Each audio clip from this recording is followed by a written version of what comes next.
Good evening, fellow South Africans and citizens of the world. And you know, the much vaunted arrival of the South African National Defence Force in the Cape to sort out the gangsters was a complete and utter mess. And the first information came out was that the SANDF, or South African National Defence Force, had absolutely no idea and no training on how to handle a situation like they faced in Cape Town. And further information shows that they have not impacted the numbers of killings at all.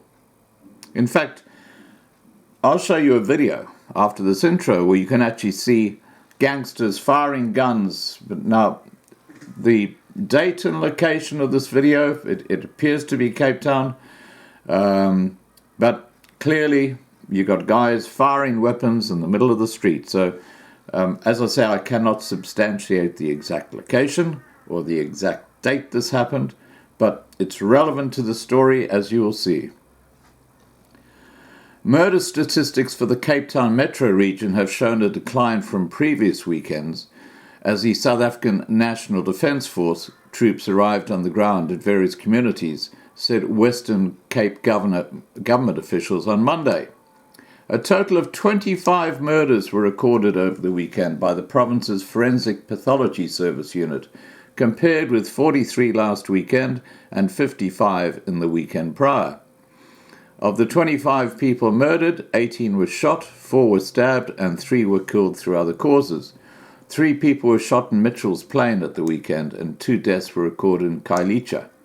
Army deployments as part of police operations were made in communities including Hanover Park and Manenberg over the weekend, with residents in some areas reporting that the weekend had been most peaceful.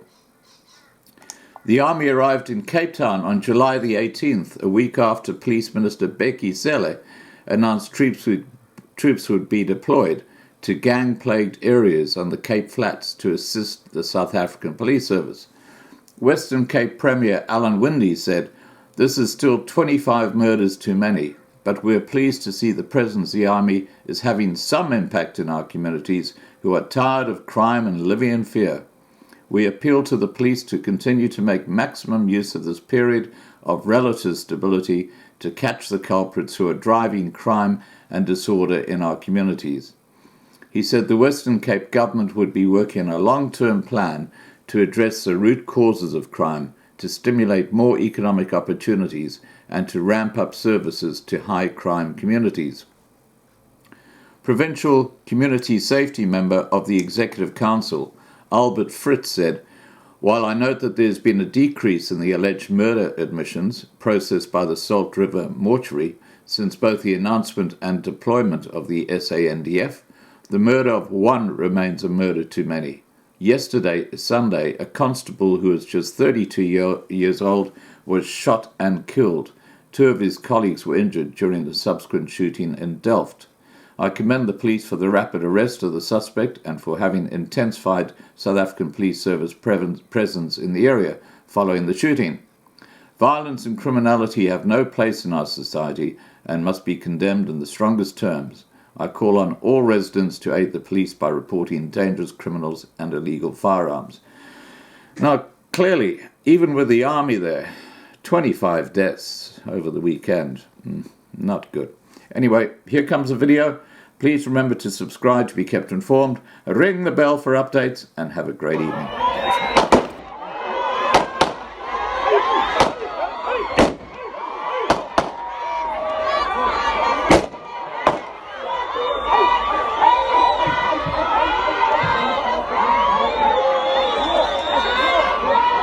25 people have been murdered in Cape Town over the weekend. This despite a heightened army presence in the crime-ridden areas. A police officer was also gunned down in Delft while on duty on Saturday night. Aisha Ismail is following the story for us. She joins us now live. So Aisha, 25 murders this weekend alone, despite those soldiers on the ground.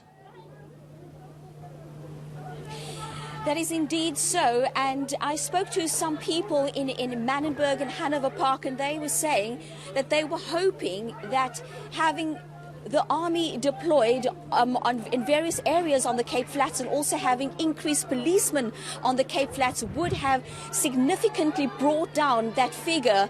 But if we look at what happened earlier this month, there were 47 murders, and then last week we had 43 murders over a weekend, and 25, and as you said, as you correctly point out, 25 on a weekend when there was increased police and also soldiers being deployed on the Cape Flats. And this just goes to show that there is scant regard for law and order when it comes to gangsters and gangsterism. Yeah, absolutely. And of course, the police minister is now visiting a family of the officer who was killed. That is correct. We're here in Browns Farm, and as you can see, it is cold, it is windy, it's raining, and Minister Becky Cele is speaking to the family. Now, we know that the officer only joined the South African Police Force 3 years ago. He was a young constable, and he was with 2 other constables on the weekend patrolling the streets, trying to keep people safe when they were shot at. 2 of his colleagues were injured, and of course he was shot dead. Minister Becky Cele is meeting with the family, and once he's spoken to the family, he will come out and address the media. Yeah, Aisha, so let's talk about this soldiers on the ground issue. I was there, of course, on Friday speaking to residents as well. Some of them are saying that police are actually in the wrong areas. Well, it's difficult to say because there are a number of areas where gangsterism is rife, where there's gang violence. And of course, the soldiers and police can't be everywhere. And what appears to be happening is that the violence is continuing in areas where there is no police presence and where there's no soldiers being deployed. And people, the community, saying that they want the soldiers to come into all the areas on the Cape Flats, the areas that have been identified as hotspots, as problem areas. But I guess these are things that Minister Becky Cele will be talking about, and they'll probably have to reassess after this weekend.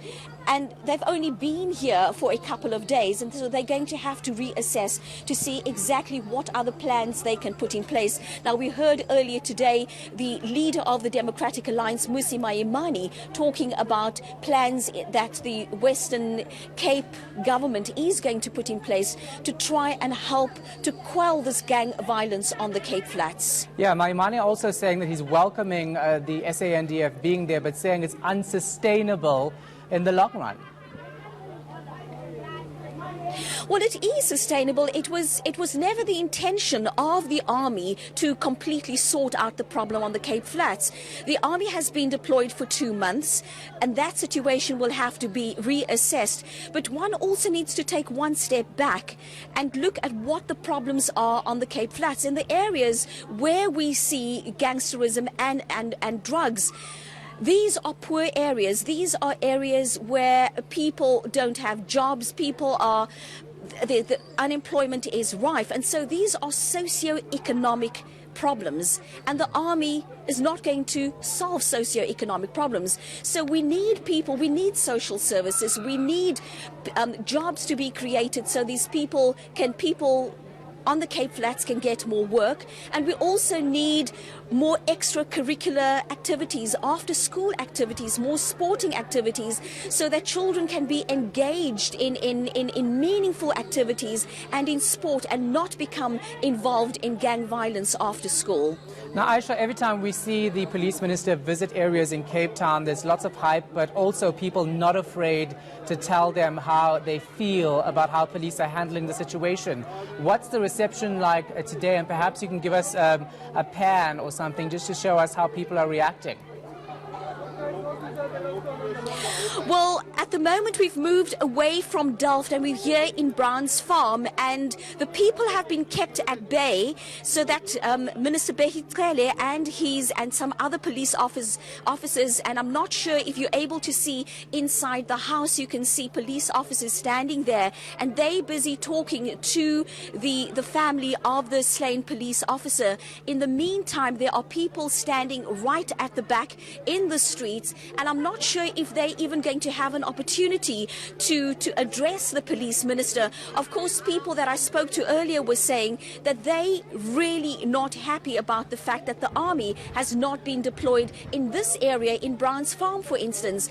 Earlier, when we were in Delft at the police station there, people were also saying, we've not seen the army here. And that is exactly where those police officers who were patrolling in the early hours of yesterday morning, that's where they were shot at. So it is a bit of a catch-22 situation. On the one hand, the army has been brought in, there's been increased police presence, but on the other hand, the problem really is a socio-economic problem. All right, we're going to leave it right there. Our reporter Aisha Ismail